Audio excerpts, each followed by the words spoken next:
Hey, everybody. Once again, it's Forrest Arnold with Poulsbo Rotary and Career Talks with my friend Nick Johnson. Nick, welcome to Career Talks.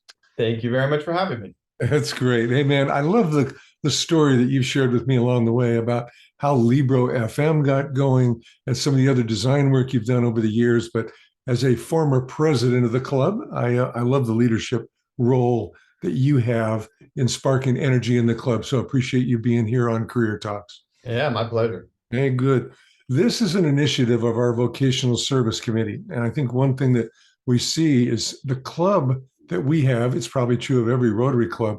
There's so many interesting, talented people that have had, a rich background in their careers and have learned a few things. And that's part of the basic chat that we'll have here today. Have you had a chance to look at the channel and some of the other talks that people are giving? I haven't got a chance to yet. I have heard you talk about it a few times, and I think you and I talked about it in person maybe a month ago or so, and it Sure. sounded really interesting. Um, I kept finding myself being able to make up excuses not to do it because I've been so busy lately. Yeah. But finally, I was like, I need to do it. I can fit in some time, and so I'm glad to be here to be able to do that. Glad you are too. And that's part of the message here too, is that as busy people running a business, being in a service club, having a family, which you do, all those kind of things, we have to take a look at what drifts to the top and I'm really looking at the issue and the magic or the mystery of distraction and how to keep that from Yes. taking me down. But as you think back over your life, and if you think about one of the most rewarding chapters, Nick, of your career history, could be anything. But as you think about one of the most rewarding chapters of your career, what comes to mind? For me, I'd say the most rewarding chapter up to this point, I hope there are many more, is actually the year 2020, Uh, which I know is probably a strange answer, because 2020 was a very difficult year for many people, especially in business. A lot of businesses really struggled during 2020. Um, but for me and my business, it was really the opposite. We sell digital audiobooks. We give people the ability to buy digital audiobooks through their local bookstores. right. So, when the pandemic hit and bookstores were forced to close down, as with so many other businesses, they shifted their sales online. Mhm. And digital products like audiobooks were extremely popular. Sure.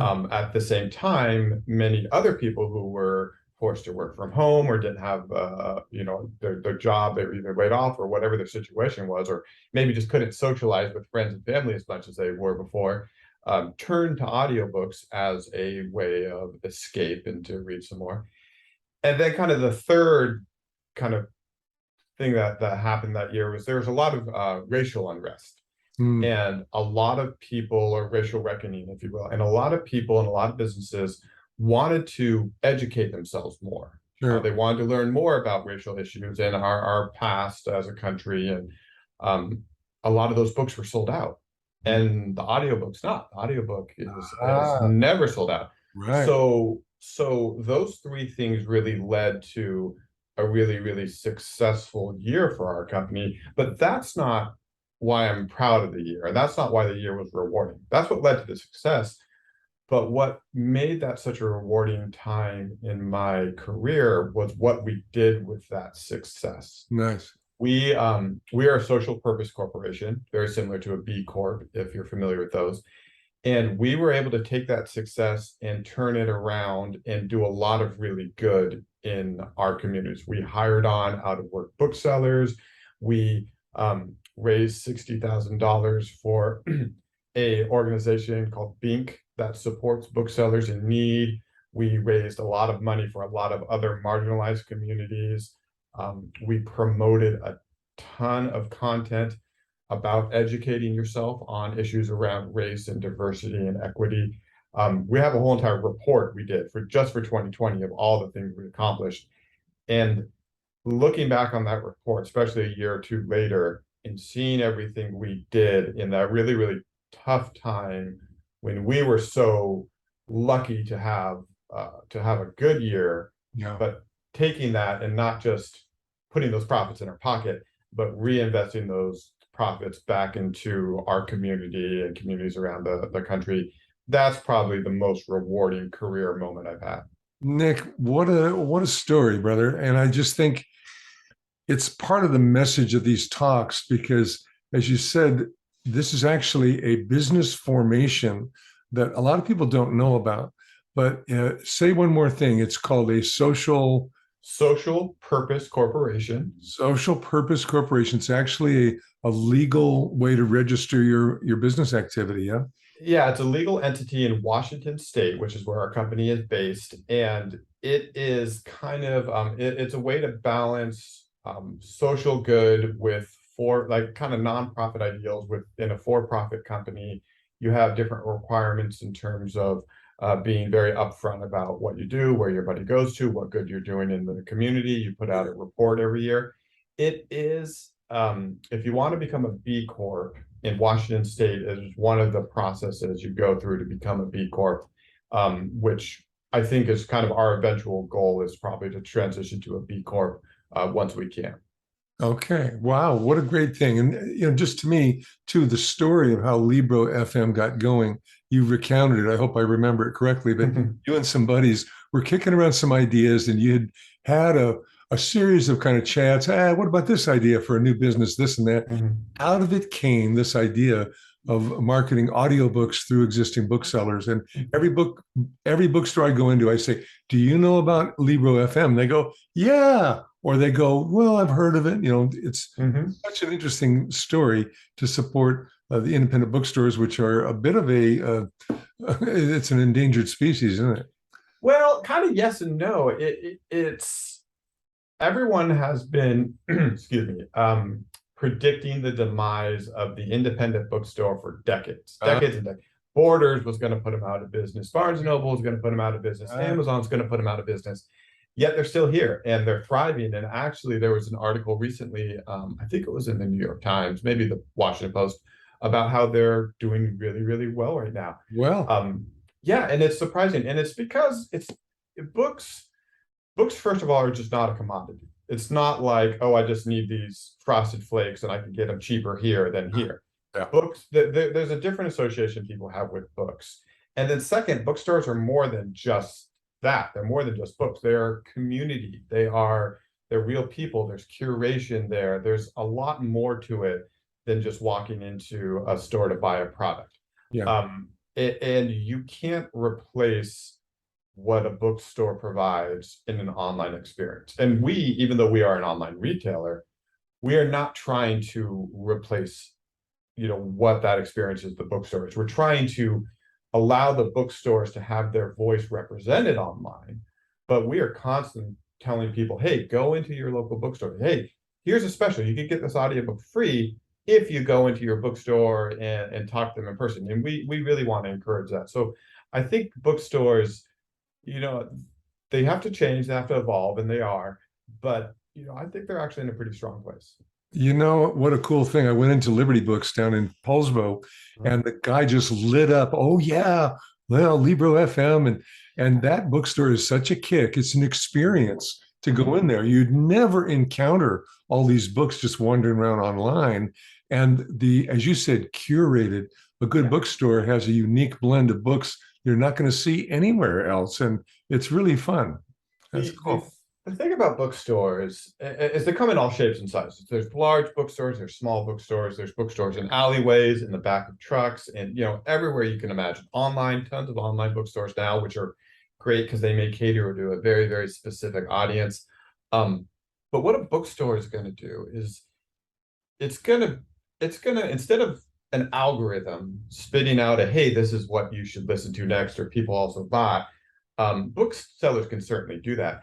But they're going to be able to find that pick that an algorithm's not going to be able to find. They're going to find that backlist title or that unknown or up and coming author that an algorithm will never spit out. And they're going to be like, oh, this is what you like, that you will really enjoy this, and you're not going to hear about it anywhere else. And that curation is what booksellers bring that no one has been able to duplicate in any sort of algorithmic fashion. I like it. Well, good. And I just want to really key in on something too that you and your partners have done. There's a consciousness that says we can have a business that takes off and does well in difficult times, but actually to have a social consciousness to to your mind about this. I think is that a result of being younger, a younger crowd, a younger generation, not quite as stuck in some old ways. I don't know what it is. I Mhm. just really want to endorse it, and I love what you're doing in that way. Nice. Thank you. Yeah, I don't know if it's generational or not. I think there's been people in every generation who are trying to do good, and spread the love and whatnot. I think what we have done that is probably more generational is just the sense that we really embrace technology, um, that is, I don't want to say simplifies things, but it allows my company to be fully distributed. We work from all over the country, and we don't have a central office, and we meet via Zoom. And this was all prior to COVID. This is how we've been structured since day one. And that's, I think that's something that's new. But of course, these technologies didn't exist in previous generations. So, I think we've just been very open to utilizing them. Well, I think that's the key here in this talk is our listeners check this out. It's the idea of opening our minds to the possibilities that come with technology that's available and affordable. And you Mhm. guys are staking a claim that, frankly, it means when I want to get an audiobook, I don't necessarily have to help Jeff Bezos launch the next rocket, Exactly. And nothing against the big boys, but what you guys are doing is actually of support to small business in a unique way. And it's finding this opportunity in the morass of everything in the world. You guys did that. And I Yeah. just think it's great. Yeah. What we really try to do in terms of technology is the responsible use of technology. I mean, I think people all day can knock Facebook, and they can knock Amazon, and they can knock, whatever. And frankly, I think there's a lot of validity to the things that can knock about it.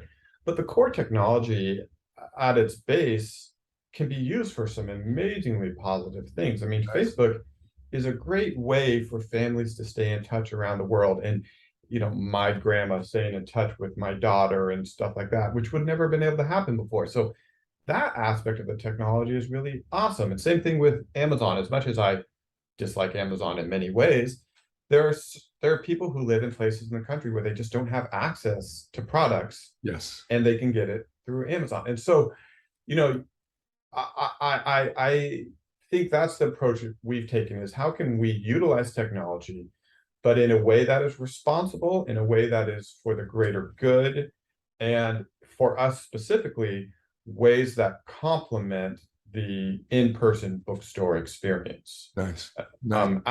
A good example is an algorithm for your next pick. As I was just kind of knocking on algorithms a moment ago, we have an algorithm that says, based off of what's popular and what you bought and whatnot, this is something you might want to consider. But the different part of our algorithm is that we have real life booksellers who promote books. And if they promote it on our site, that the fact that it has been promoted by a bookseller, by a real human bookseller, No. brings it higher up on that list of results. And so that's a way of utilizing a technology, but in a really positive and responsible way. Wait, well, shoot. Well, you're educating me and in just in this conversation. I think it's great. What would you say, my friend, as you're kind of touching on some of the rewards or some of the values that is lit up in you and your partners? What career advice would you give someone who might listen to this? It might be a career change person, it might be a young Mhm. person, Mhm. but who's looking at the world and the complexity and going, I don't know which way I'm going to go. Yeah. What's the wisdom you take from all this? There's a few things that have kind of helped be like my North Star, if you will. First of all, I really like the product I sell. Mm, I'm selling audiobooks, I'm selling literature, I'm selling supporting local bookstores and small businesses. That is something that makes me feel really good. good. It's warm and fuzzy, but I'm not selling a sugary soda, or I'm not selling some wasteful widget, or whatnot. This is something that really betters people's lives. Nice. And earlier in my career, when I was working for a branding and marketing agency, that wasn't always the case. We would work for companies who their product wasn't necessarily bad by any means, but it wasn't good. It wasn't necessarily contributing, positivity to the world. So that's kind of the first thing is, believe in whatever product you're selling, whatever that is. The second thing that me and my co-founders kind of talked about and agreed upon at the very beginning is not to try to make $1 zillion.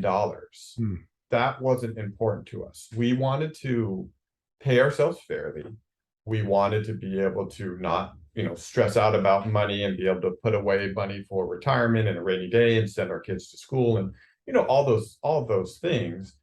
But we didn't want to just pocket all the profits we made. We wanted to pay our team fairly. We wanted to be able to do good in the world. We wanted to be motivated by what is the right decision, not what is the decision that's going to make us the most money. Hmm.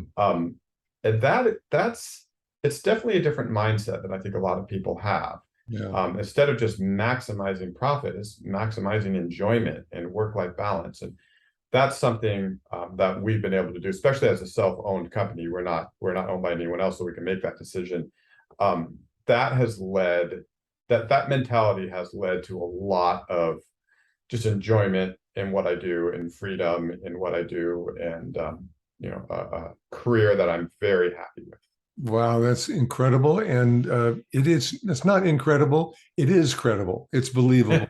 And that's the message I'd love to have conveyed here by what you guys are doing, which is you can have success, you can do it with stability and consciousness, and bring something to the world that may be in a little short supply. I'd like to think that we'll discover more and more of it. But thank you so much. And I just love the whole vibe of this, Nick. You guys are doing a great job, and I really endorse it. And as people think about how to find out more about Libro FM, what's the website they'd want to go to? You just said it, libro.fm. That is the URL. You can obviously go there. You can learn more about us. You can choose a bookstore to support, but also just go into a local bookstore. There's a very good chance that if you go into a local bookstore somewhere in the United States, they will be one of our partners. I like it. Well, hey, everybody. It's been Nick Johnson and Forrest Arnold with Poulsbo Rotary Career Talks, and saying so long for now. Nick, thanks so much. Thanks, Forrest. Thanks for having me. You bet.